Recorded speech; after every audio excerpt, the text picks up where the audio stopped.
hate Facebook. I used to love Facebook. I used to be on Facebook all the time. It's one of my favorite things to do. Now I can't stand Facebook. Mainly because you people are getting on my nerves. You are, yes, you, sir. You're taking Facebook too seriously. It is a game. It is fantasy. It's not real. You got 500 friends and you don't know half of those people.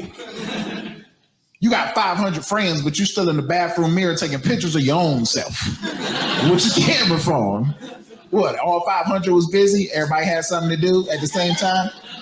Nobody can help you out take a picture real quick? Nobody? Nobody? Nobody?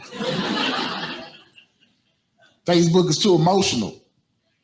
I get lost all the time. Go leave a comment on something somebody posted. Somebody else left a funny comment. So click on that person, check them out, see who they are. Then Facebook suggests somebody that could be my friend.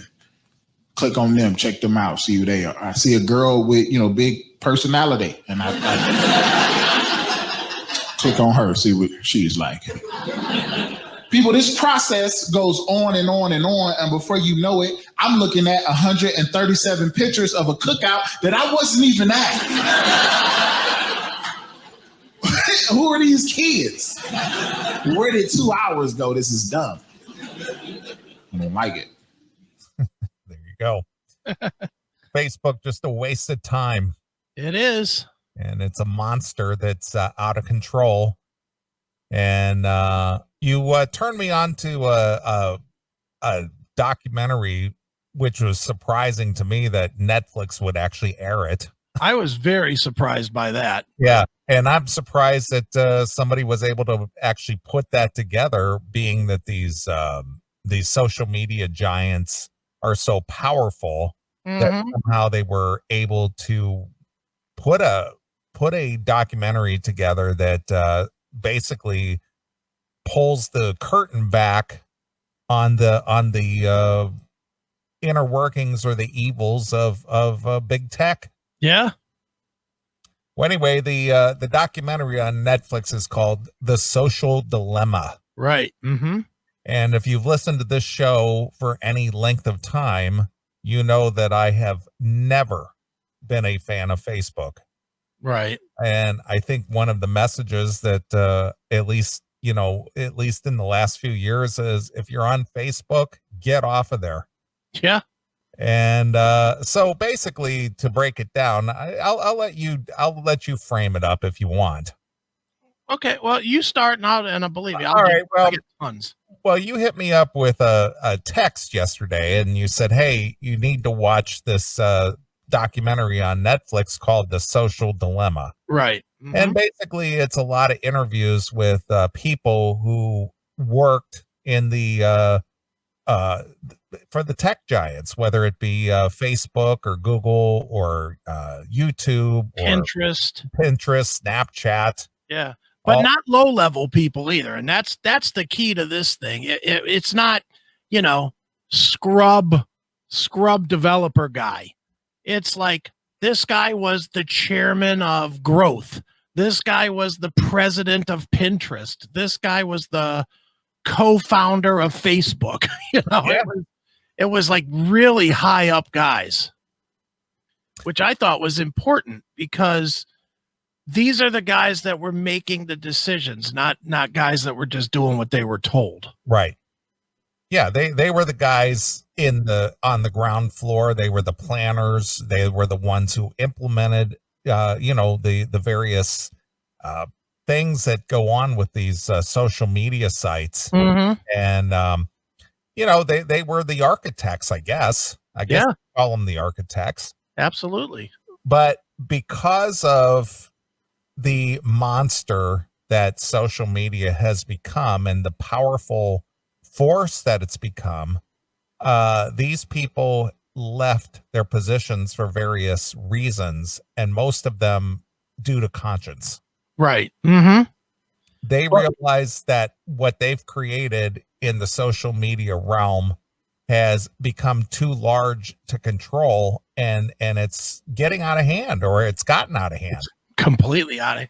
But wasn't it interesting that I don't know if you watched all the way through the credits or not, but did you hear where every single one of those guys said that they would not let their kids on fucking social media? Well, I was going to get to that point because I did see that during the rolling of the credits, they had the what do you want to call a post show banter, I guess. Right. And talking to all of these people saying, well, do you let your kids on it? Absolutely not. Yeah. No chance. No chance.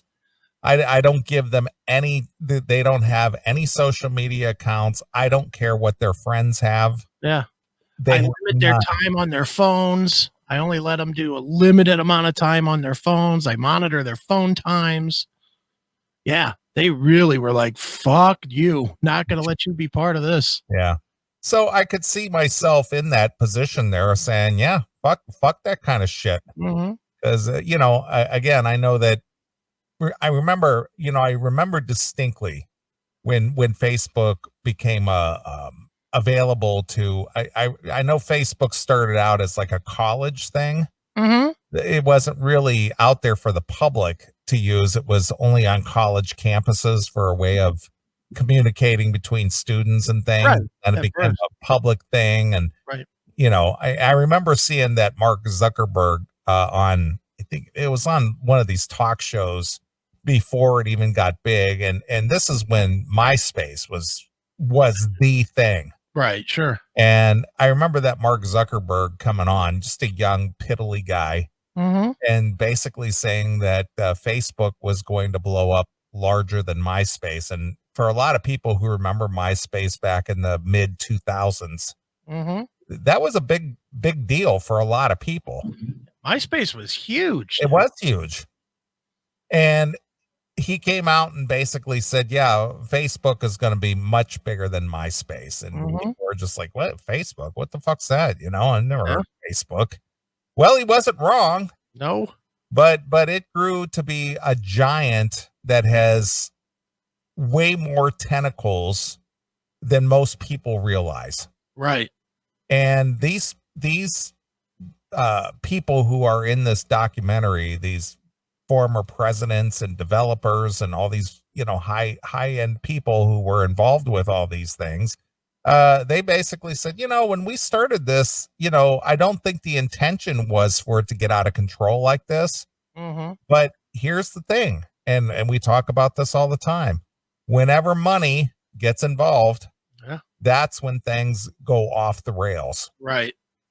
And they realize the revenue aspect of it, where the revenue is, these Silicon Valley companies are multi-billion-dollar companies. Right. And there's no stopping it. It's like a runaway train now. Right.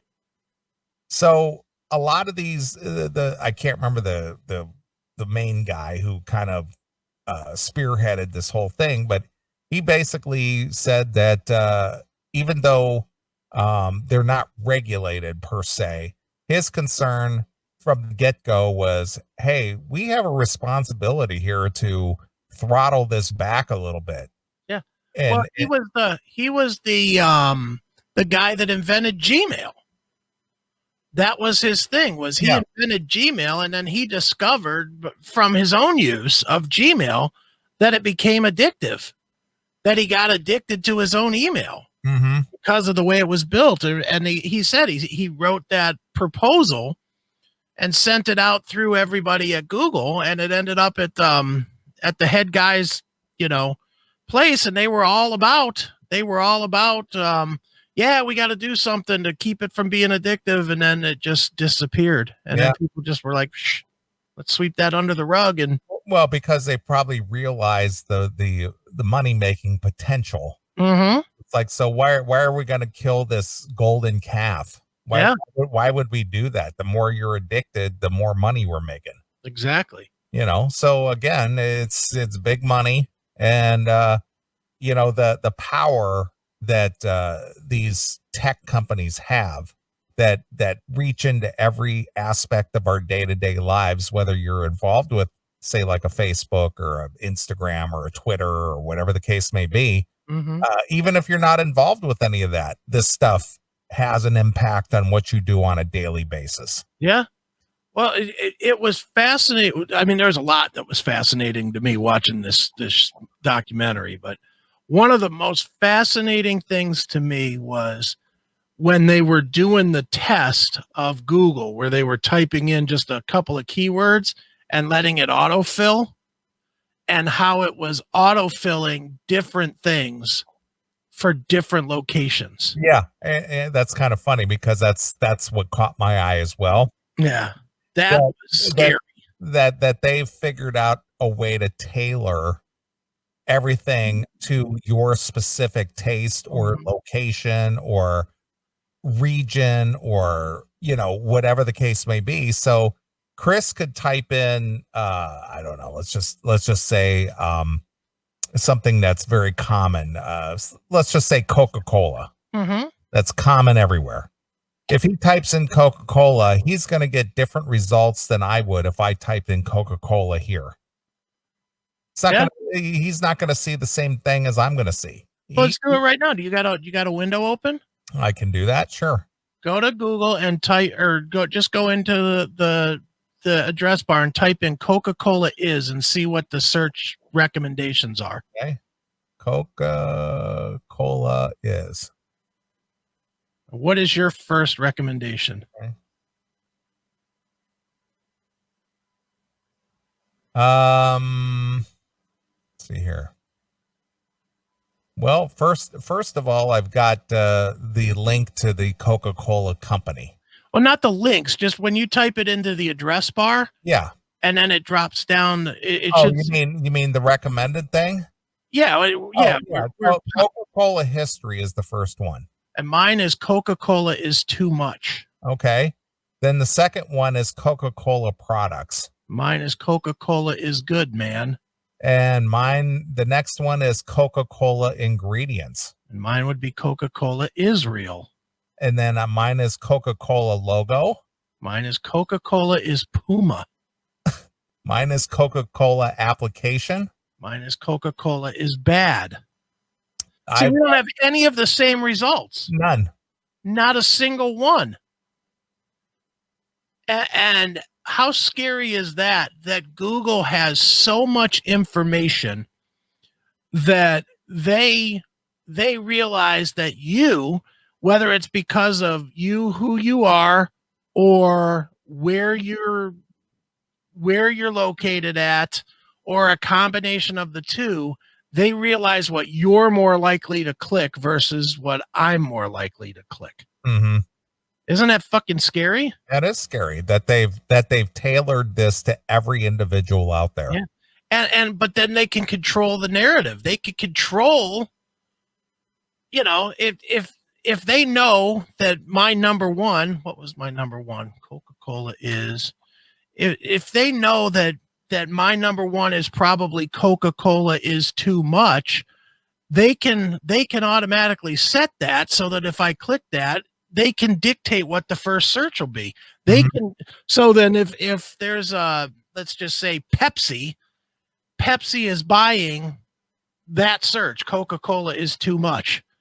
And then if you click it, it leads you to Pepsi.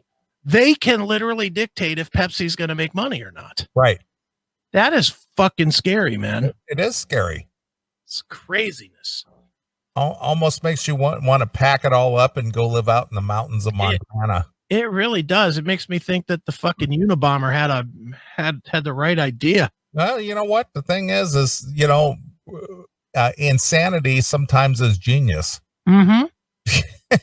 It's just crazy. Yeah, it is. It's just, you know, and if you buy something, you know, that's a whole nother scary thing to me too, is like when you buy something and you're not on social media, just if you go and buy something, you know, like I bought a new Roomba this week. I bought the deluxe Roomba that is programmable and has its own dumping station so that you don't even have to dump it out for like once every 3 months or something. I bought this Roomba. Anyway, it doesn't matter what it is. It's a Roomba. Fucking vacuums your house. when I went back onto social media to do my posts for the CMS stuff, Yeah. I looked at the CMS feed on Facebook. Every third thing was about a different kind of Roomba. Right. And I was like, what the fuck? I bought this goddamn thing, not on social media. It's like, what the fuck? It's fucking ridiculous, man. Well, it's the cookies. Yeah, I don't know. And I'm usually pretty good. I must have bought it using my phone, which I use Safari on, which I need to fucking fix. I need to get the Brave browser on my phone so it doesn't give up so much of my information. But I must have bought it with my phone because that's the only place that I don't use the Brave browser or Dissenter, is on my phone. So, but that all by itself is just fucking ridiculous. I didn't offer them to share that information. They just fucking took it. Yeah. I didn't offer to give them my information at all. It's fucking crazy. Well, it reads your digital data and reports it back. Yeah, but the thing is who's given it permission to do it? Well, somewhere along the way in the internet world, somehow, some way, they're data mining and getting your stuff, whatever it is that you're doing. I mean, I'm in that business and I don't know how they could have, I tried to, especially after watching that documentary, I tried to think of all the places that I've accepted terms of service. And if I've accepted selling my information from Amazon, like to Google or to Facebook or to whoever, and it's really fucking disturbing, man. Mm-hmm. Just disturbing. It is, absolutely. So again, I am not a fan of social media. I've made that very clear. Yeah. And I know it's a necessary evil, especially with the show, because, obviously we have to advertise or keep the fans up to date with the various outlets and things. But I am not actively involved with it in any way. But the thing is regardless if you're connected to it or not, it still affects your life. Yeah, well, just like they were saying, I mean, dude, even though you don't have social accounts, the fact that you watch YouTube every now and again, absolutely, fucking gives them information about you. Yeah, it tells them, what do you watch? When do you watch it? What kind of content are you watching? Yeah. What is your profile about? They build a profile based on your watching habits. Right. And just like this here with me buying the Roomba, whatever website you're going to, they're now aware of. So they probably would feed you a lot of, merch or product references or whatever based on, the type of news that you read and the type of websites that you go to and whatnot. And you probably don't even notice it because I know you do Yahoo News.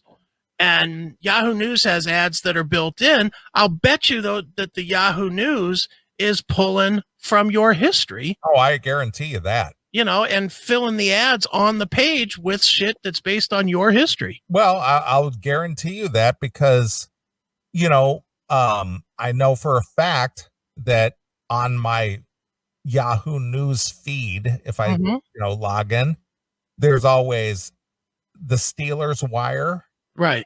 And there's always something from the Pirates, but you don't get those. No, I don't see that. Yeah, of course not. Why would you? Mm-hmm. And they just draw that from my history of looking at that stuff. Right. Yeah, it's insanity. That the way it works is insane, but the way they explained it in this documentary was absolutely chilling. Yeah, well, and again, I'm going to use a biblical thing here. Mm-hmm. I don't think people or anyone realize, but this goes back to the whole number of the beast thing. Sure. The beast is the internet. It's the computers that tracks you and looks at you, and they know who you are and they know where you're at and what you do and what your habits are. And what your likes are and what your profile is, you Yeah. know? But just the disgusting way that they built this shit to fucking feed addictions and stuff was. Oh yeah, absolutely. Well, people are weak. Yeah. And that was what that one guy on there was talking about reaching the level of mortal weakness, Mm-hmm. and basically exploiting it. Well, dude, the one guy that was the president of Pinterest, they interviewed him. He said he knew what they were doing. He absolutely knew what they were doing. And he would come home and then he couldn't resist going on to Pinterest. I think what did he say? Something about he was going into the closet Yeah. to get on Pinterest. Yeah. Because he didn't want his wife to see him. But how scary is that a guy that knows that they're social engineering you still can't fight it off, knowing what he's doing? Yeah, he's one of the developers, but he can't resist it. Yeah, but he has to keep going to it. Yeah, he's like a Coke dealer who's using this product. He's sampling the product. Mm-hmm. Yeah, that was scary. And then the other thing that really fucking was absolutely scary to me, because it was the one time in that whole documentary that I absolutely saw myself in that documentary. The part where they were talking about how Twitter and Facebook, that they set them up so that when you pull the screen down, it refreshes. Yeah. And how they compared that to a slot machine. Oh, yeah. That's me. I can tell you for a fact that there have been times, not lately because I got off of those platforms, thank God, but when I was an active user, especially on Facebook, I would sit there and pull that fucking thing down 100 times in a row. Just to see seriously, not just because I wanted to see the first story and see if it was something I was interested in. Right. And if it wasn't, I would pull it down again and refresh it, just like a slot. It was literally like pulling the slot. See, I have zero experience with that. Yeah. Well, let's see. Let me pull it up on my phone. I don't even have the app anymore. Yeah. Well, see, and this goes back to the hatred that the media and social media has for Donald Trump, because he's called them out. He's fake news, fake news, fake news. Boy, he is the most powerful man in the world, and they absolutely hate the fact that he exposes them. Yeah. Every time he has a press conference. Hey, you, fake news in the back. Hey, yeah, I'm not done here, fake news. How about you, fake news? Yeah. Basically calling them out, and I get it. They're a powerful machine. And it's just like, this guy is fucking making our life miserable because people are waking up. Some people are waking up to the reality of this. But the scary part of it is that as fast as people are waking up right now, these guys are changing the fucking algorithms to kind of put them back to sleep. Yeah, of course. Like you saw about the whatever his name is, Rittenhouse kid or whatever his name is, Rittenheimer. Yeah. They made it now that if you post anything on Facebook that is positive about that kid. Yeah, he's a domestic terrorist, so you can't post anything about him. If you post positive, they'll suspend your account. Yeah.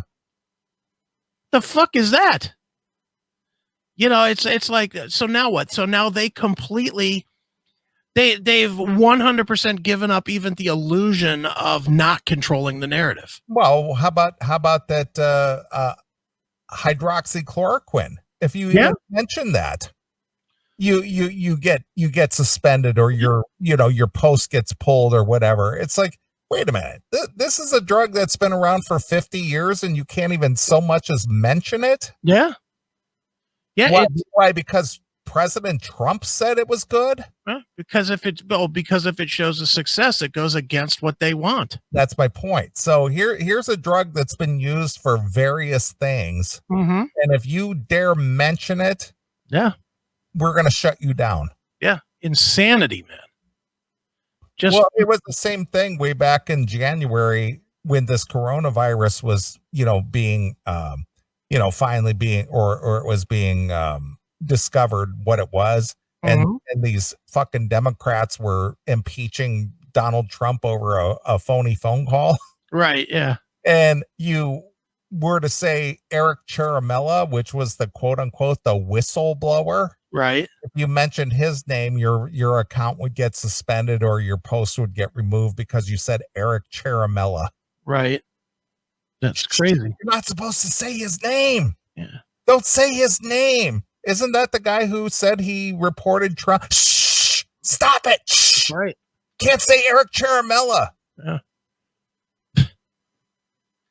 Yeah, it is unbelievable.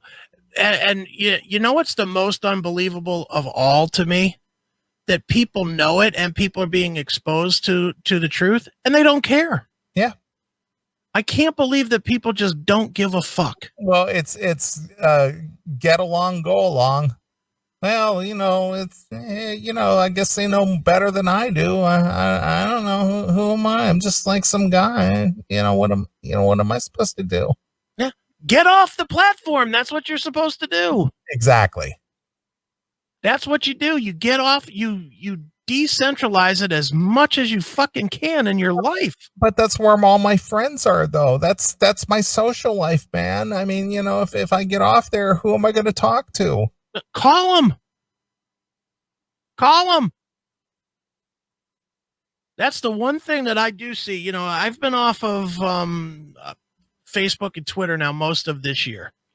For the very, I post maybe once a week on Facebook, which is usually when I'm, when I log in to do my work, to do my actual paid customer work. I'm not on Twitter at all. And I'm not on Instagram at all. I got rid of all that shit. And I have so much more time now than I ever had before. And truthfully, I either text or call people and I just keep in touch that way with the people I want to talk to. And to be honest, the people I was talking to on fucking Fuckbook, I don't talk to now. It's amazing to me is I'm not really on Facebook anymore.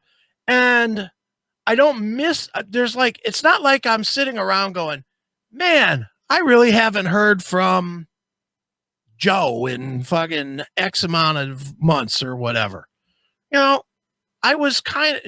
almost like Facebook gives you the illusion of these people being important in your life. But when you get past them being a little blip in your fucking face, they're really not important people in your life. Right. They're not the important ones. The important people in your life, you'll communicate with. You'll text, you'll call, you'll show up at their house, whatever it is. If they're important in your life. And it's amazing to me how much, like, I know I've said it before about how I started unfollowing people that if they were posting political things, I unfollowed them on Facebook. Now, the only things that I get is I get shit from like 3 friends in my timeline and nothing but advertisement because I don't have anybody left. I don't have anybody left that I see their posts.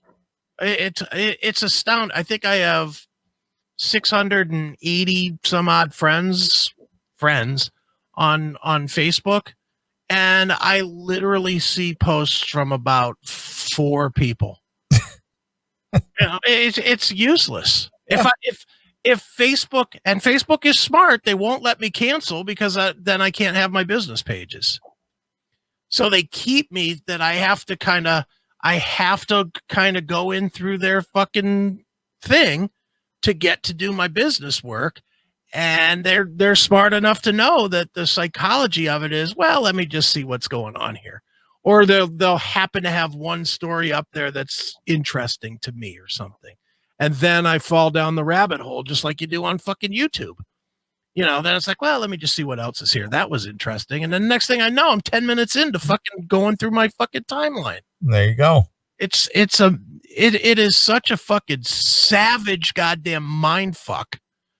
And it really, you're the smartest one of us all because you never got in on it. Nope. I saw it early on. I saw it early on. I knew it was a bad thing from the very beginning. No, and because of it, you don't have the addiction. Nope. It is absolutely an addiction. It is not it's not just well, it's just a habit, like, having a beer with dinner or whatever. It's not like that. It is a true addiction. And that segment of the show where they showed the kid sitting in class and watching his phone, and you could just feel him wanting to pick up his phone. Yeah. That's me. And that was another thing that they put on the fucking on that movie that really I related to, and I actually made a change yesterday when I saw it on that movie. Was they did the part where they highlighted about when people are tagged or notifications of emails or of messages and stuff like that, and how they put it on your phone, but they don't tell you what it is. Right. So you have to look at it to see what it is, because your mind is wired to engage. Well, somebody's trying to contact me. Yeah. And when I watched that, I thought of you on a couple of things. Yeah. We've had a discussion here on the show about your phone. Yeah. And you go, yeah, I got like 3 or 4 pages of apps on my phone. Yeah, I do. And I've got like the original apps that came with the phone. And I think the only thing that I've ever added was like the CMS app. Right. And like Tune In or something. And that's all I have. Well, I don't use it. I don't use it. I'm not addicted to it. I don't. And the other thing that they pointed out near the end of that documentary was turn off your notifications. Yeah, that's what I was saying. Yeah, turn them off. Yeah. And that's the one thing that I made the change of when I saw the way that works, and I saw what a mind fuck that actually is. I went into my phone and turned off all my notifications. Except for texts. Yeah, I mean, obviously that's the way that I communicate with you most of the time. Yeah. Well, and if I'm doing interviews either with you or with Matt or whoever, that's how we generally tell each other it's your turn to talk. Right, but I don't have any social media apps. I don't have any news apps. I don't really give a shit. If I want to find out what's really going on out there, I'll go look for it myself. I don't go to Fox or MSNBC or CNN or any one of those garbage sites. I go look for it myself. And if and I'll find it. I'll go to C-SPAN if I want something political. I'll find what actually took place, not what somebody tells me took place. So the thing is the powerful force that these social media companies have become by reporting to you their spin or the way that they want to interpret things and feed it to you. And again, the term fake news has been kicked around for the last 3 or 4 years pretty regularly. Right. And the thing is that is a fact. It's fake news. Everything is fake. Yeah. I watched this one guy. He has a video channel called Salty Cracker. And he was talking about there's this, again, the Trump derangement syndrome that goes on out there. Sure. These people who run around their neighborhood going into people's yards and stealing their Trump signs. Right. Sure. And basically there was a story out there on some local news station where one of the news reporters or former news reporters or something like that, she was quote unquote, now the way they reported it is that she went to her brother's house and he had a Trump sign in his yard. Okay. And she tried to pull it up because she thought it was somebody playing a joke. Okay. And she got shot in the arm with a pellet gun for pulling Trump's sign up. Right. The real story is she pulled into her brother's driveway, went across the street from her brother's house, and tried to take the Trump sign out of his neighbor's yard. And his neighbor shot her with a pellet gun. Good.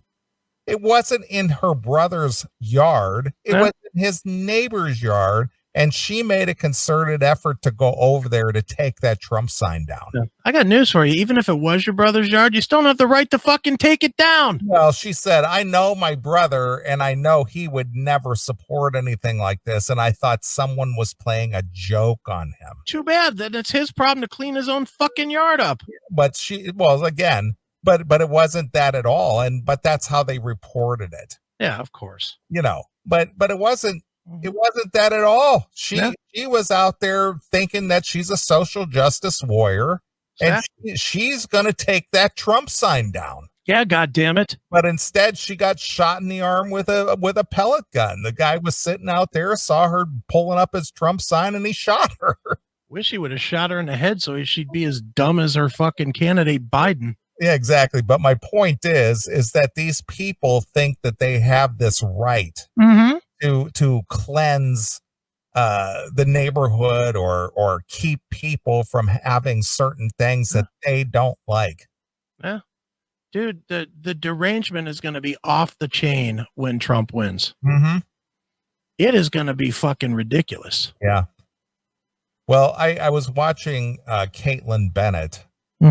She went to some campus down in Florida. I guess she was down in Florida this week. And she went to like the University of Florida or something like that. Those mobs of kids down there were so violently vicious about her being on that campus. She's become popular enough to where she gets enough revenue or income to where she can afford to have a security team around her. Right. But those kids were like rabid animals. They were like the old mobs that you saw in like some of those old Frankenstein movies where they were carrying torches and chasing Frankenstein.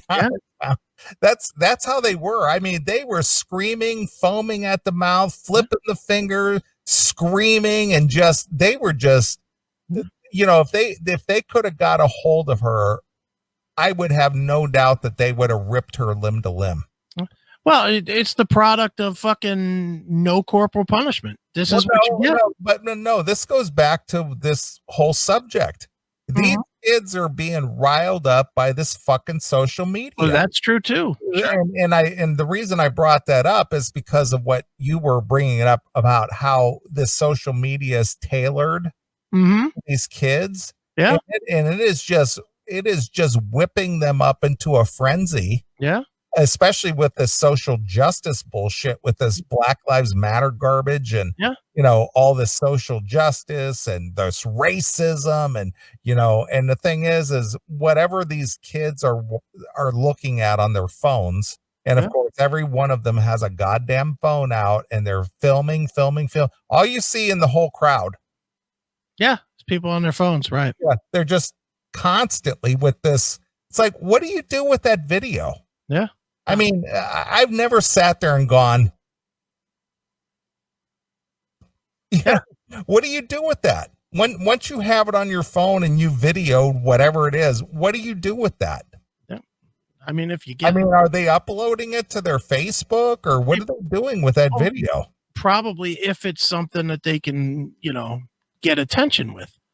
It goes back to that whole attention thing. And they made a big deal about that with they focused on Snapchat, but it's the same thing with the Facebook videos or TikTok or whatever with the videos. It's they throw it up there and then that's how people get their self-worth, which is why so many of these fucking young, stupid kids are killing themselves because they only equate self-worth to Facebook or Twitter likes or, Instagram likes. So when they put something up on fucking Facebook and they get 4 likes and somebody that they think is an asshole gets 100 likes, they think that they're not as good. And they literally equate their value to what's going on their fucking phone. Yeah. It's fucking nuts. It is. I agree. But man, just to see her being let out of that place, Mm-hmm. and these mobs of kids just so angry. I mean, they're just angry. Yeah. They were literally frothing at the mouth. Mm-hmm. They were like rabid animals. Yeah. Well, it's like I was watching. I've been on a real. You know me, who never pays any attention to this. For whatever reason this week, I paid a lot of attention to this, and I was watching a good amount of Outkick the Coverage, which is Clay Travis and Jason Whitlock. Right. You shared a video today. Yeah. And Whitlock was talking about how dangerous it is for fuckwads like LeBron James to be offering political opinions. And his points were so valid. He was like, here's a fucking kid that has never truly lived anywhere oppressed. He's been coddled since he was in middle school because of the talent that he had. He didn't go to college. He has no kind of knowledge about anything. And because he can put a fucking ball through a hoop better than anybody else in the history of mankind, he has all these fucking people following him on social media. And they broke it down. They said he has 40 million YouTube people and 40 million Instagram followers. And then he's the guy that's out there saying on social media, when, I don't know, I can't keep track of all the names, but whoever the current guy is that got killed, what's his name? Brandon Floyd or whatever. Brandon Floyd. What's the current one? Well, the guy that got shot up in Kenosha, is that the guy? Is that Brandon something? Or? Yeah, he's not dead, but he took 7 bullets in the back. Yeah, that guy, whatever his name is, Brandon Tate. Is it Tate? Something like that. I don't know what his name. Whatever his name is, fuckwad. Say his name. Say his name. Yeah, I don't know his name. I don't need to know his name. Well, watch football tomorrow. You might see his name on the back of somebody's helmet. Yeah, I won't be watching football. Jacoby Blake. Thank you.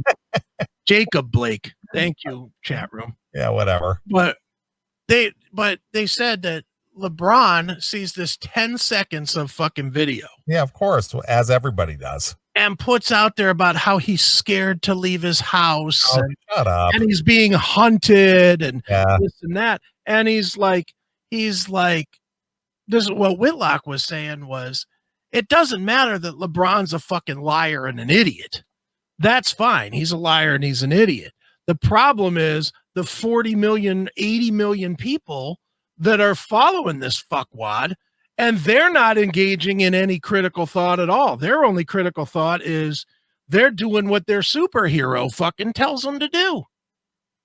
So without any kind of knowledge or any kind of responsibility, he's fucking whipping up 40 million people. Yeah, of course. There's only 300 million people in the whole goddamn country. Yeah, I know. But it's the whole lemming syndrome. Yeah. I'm going to jump over this cliff, so you guys just follow. Let's go.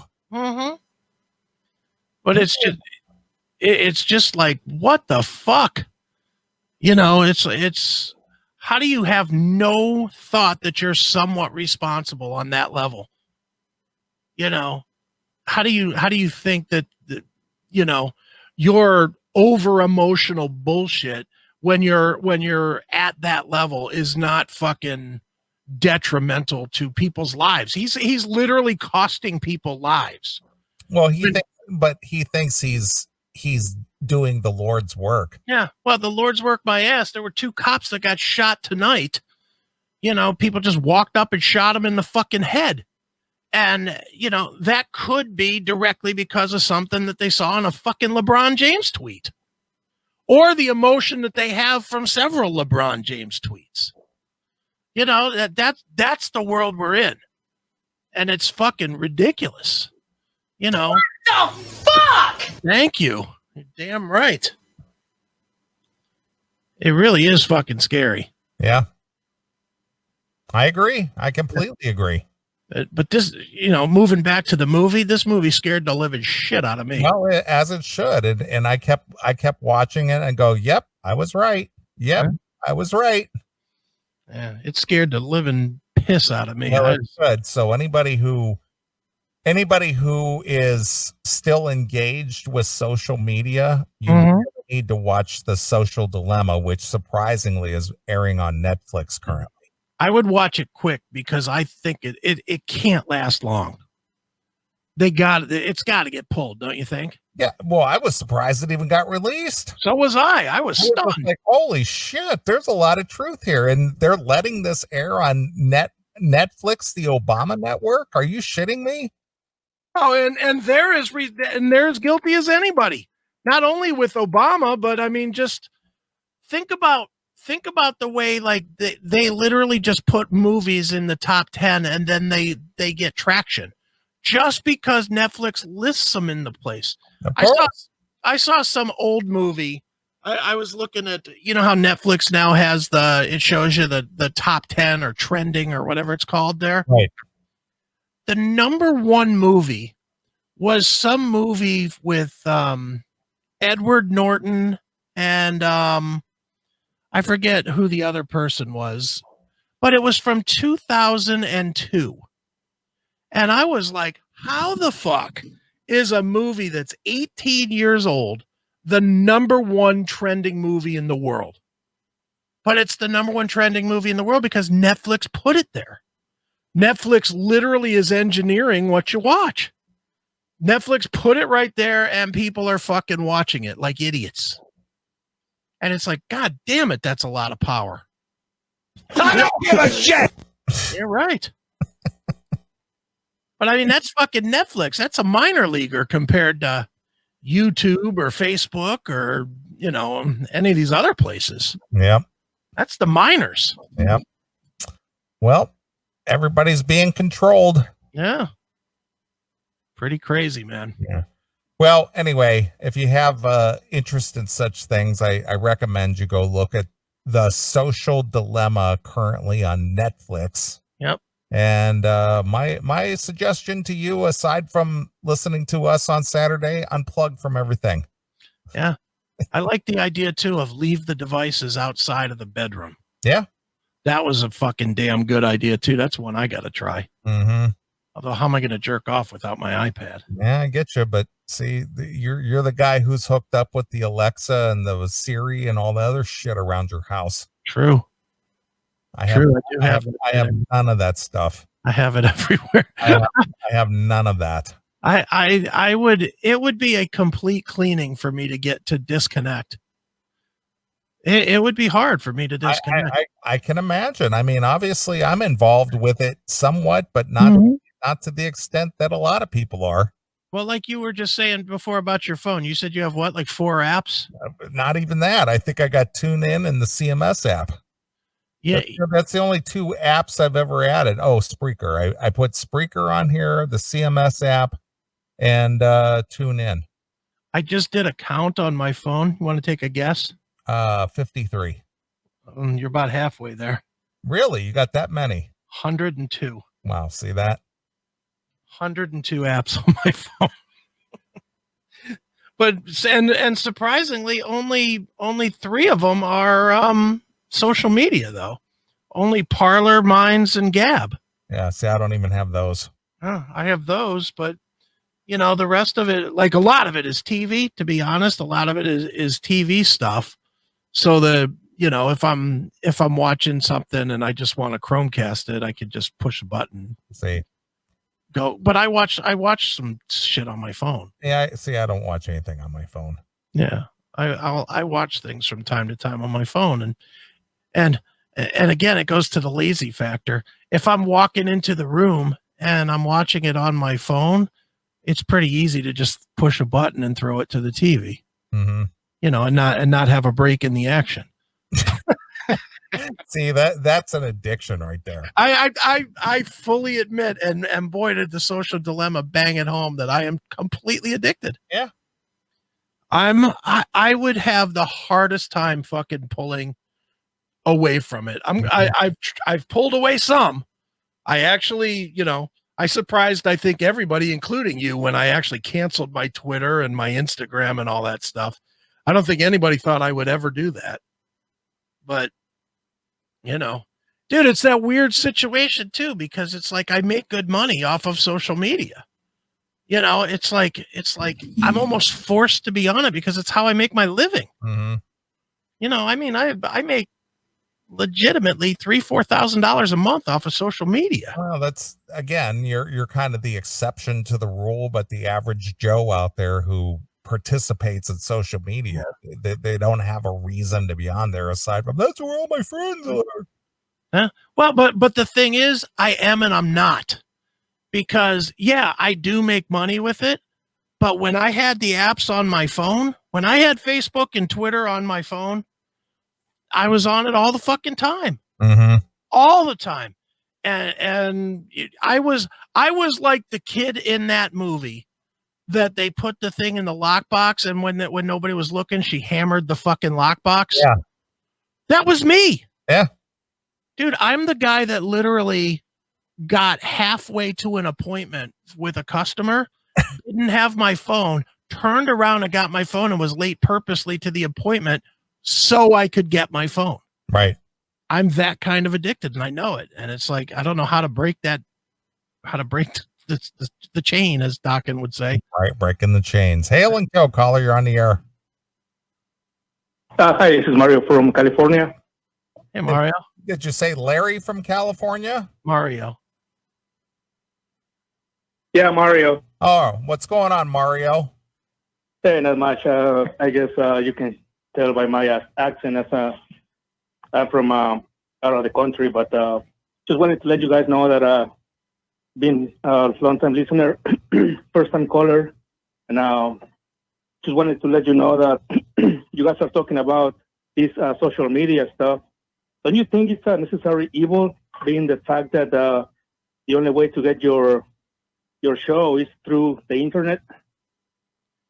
Well, the internet is not the problem. It's the social media outlets that you get involved with, whether it's Google, Yahoo, Facebook, Instagram, all that stuff. I mean, you know, the internet, it's kind of like the sun. The sun is a necessary thing to warm the earth and grow the vegetables and all the things that the sun is good for. But if you stay out in the sun, it could give you cancer. It could burn you up. It's a balancing act. But as far as the internet is concerned, I mean, the show, obviously you listen to the show, so the internet's a good thing as far as fans. But as far as people who are addicted to their social media and so forth, then it becomes a problem. Right, correct. I remember when I guess when Facebook kind of really caught on, like you said before, and I remember it was just meant to be like a place for people to upload their pictures and stuff like that. But lately, since 2015, 2014, I noticed that it was a shift, and now it has evolved into a place where people start bitching about things and stuff like that. And I have this question. I don't know if you guys can tell me, explain this. We're all knowing, we're all seeing, Mario, so go ahead. What is the fascination, or why is this liberal movement really spreading up within the young people? Why we don't see more young guys that, regardless of what I would say, it would be more about the conservative side. But you notice that the liberals, they kind of put something out there and they all band together. And that's how you see all these marches and all these mobs and all that. But that doesn't happen with the conservative side. I don't know why. Well, it's not widespread as far as the reporting is concerned. There's a lot of conservative people out there. There's a lot of conservative things out there, but the liberal media might as well be another branch of the Democrat Party. So just because you don't hear about it in the mainstream, whether it's on social media or through the fake news media, doesn't mean it doesn't exist. It's out there. It's very strong. I mean, look, Donald Trump got elected when everybody thought there's no way he's going to get elected, and he got elected. And it's just like, how did that happen? How did that happen? People weren't supposed to like him. He was behind in the polls. All the social media said he wasn't going to win, and he won. How did that happen? Well, again, it goes back to that whole old saying, the silent majority. The people who, who are involved or, are concerned or are engaged, they don't necessarily get the media coverage or the social media coverage, but they're out there. Mm-hmm. Yeah, and young, and one of the things that you'll always see, I think you'll always see it, it's always been this way, is younger people who make the most noise today.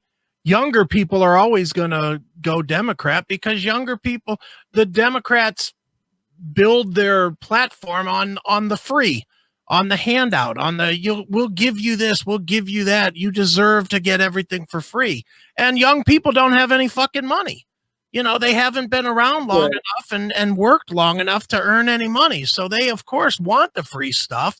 They don't understand when a guy like me says, well, yeah, I built these businesses and it took me 20 fucking years. They're like, 20 years? That's a million lifetimes from now.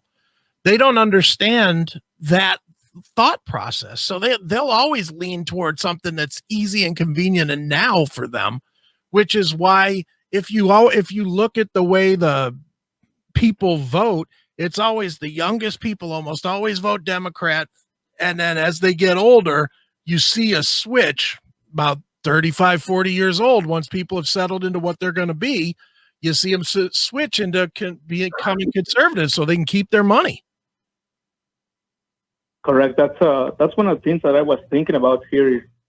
Like I said before, here in California, I guess all these companies, big tech, they are over here because of the tax breaks they get from the government. Mm-hmm. I would think so. That's the only reason why they are here. And I think that also plays a part. I don't know if it's the same. I don't know if you agree with me, but like people like with athletes and all that, since they have such a, let's say a gift to play a sport better than anybody else or a common Joe, they get everything for free. Scholarships and all that. Yeah. And, 17 years old and all of a sudden you're signing a 20 million contract. So I guess that's why they're going with that narrative, I guess. Mm-hmm. Well, they're out of touch with reality is what it is. They don't live a normal life like working guys like yourself and myself and Chris. So they have a skewed viewpoint on reality.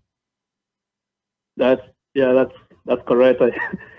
Even right now, I wake up at around 3 in the morning and I don't go to bed until around 10 at night again. So, and then the next day is the same thing. So I wonder when was the last time when one of these activists set foot on Compton or Skid Row and lived there or lived in one of the black neighborhoods. Yeah, no, you're right. You're 100% right, dude. So what do you like about our show, Mario? That is not that you guys speak your mind, which is kind of rare now. Nowadays, there's you guys are one of the few still out there standing, and just kick myself for not discovering your show, earlier in life. So I'm 35, and I've been here in the States since 2003. My father brought us here. He did it the right way, legally, and I joined the military. I did my 6 years. My sister is currently in. She's going on 12 years right now. So, well, good for you. I guess I kind of did it to kind of repay a little bit. So it definitely is the country of opportunities, and just such a shame, like my father brought us from Mexico to have a better life, and I see that this place is turning into another, Central America, another Mexico country where with all these people, just wreaking havoc for no reason. What's keeping you there, man? Just your family? No, actually, just work. Okay. Trust me, I'm on the brink of probably moving to Texas or somewhere over there, but I work a union job, so it's kind of seniority based. Right. So I already got 10 years of seniority. So if I move, within the company. That's the good thing that I can do. If I move, I would lose my seniority, so I would start from zero. Right. Well, So I wouldn't lose any of the 401. you might want to get the fuck out of there before you catch on fire, dude. Yeah, well, actually, I'm over here in the Central Valley, right there in Fresno. So, Oh, jeez. yeah, the air quality is terrible here. It's just raining ash Oof. right now. So, Well, you sound like a good guy. well, trying to be, and trying to keep it real, keep it straight, and just trying to survive right now with all this mask going on. I pretty much narrow my diet to Taco Bell than Burger King because I was not. I don't wear a mask at work. Why would I wear it to go and fucking get a fucking burger? There you go. There you go. You sound like So one. You sound like one of us. If I go inside and they tell me that I need a mask, I tell them, well, maybe you don't need my money then. There you go. Perfect. All right. Well, I guess that's all I wanted to say. And one more thing before I go. I listened to the podcast last week about the Metallica and the S&M album. Yeah. I think the first one was okay. I think Metallica did it right. I remember Kiss did it, and then Scorpions did it too, but it wasn't as good as the Metallica one. But this second S&M just really sucked. So I actually don't listen to anything new from Metallica except from 81 to 88 with them for all. That's it. It's the good stuff, man. The classic era. Right. And just like everything else, a little bit of Dokken, a little bit of the classic Guns N' Roses, early Sabbath, a little bit of Dio, and DRI, a little bit of everything, I guess. Cool. Well, you sound like a well-rounded guy. So, we appreciate your service and appreciate you calling. No, thank you, and you guys keep it up. All right, man. Well, hail and kill. Hail and kill, fucking Paul. Hey, Jeff. He's a fan. Yeah. Look at him.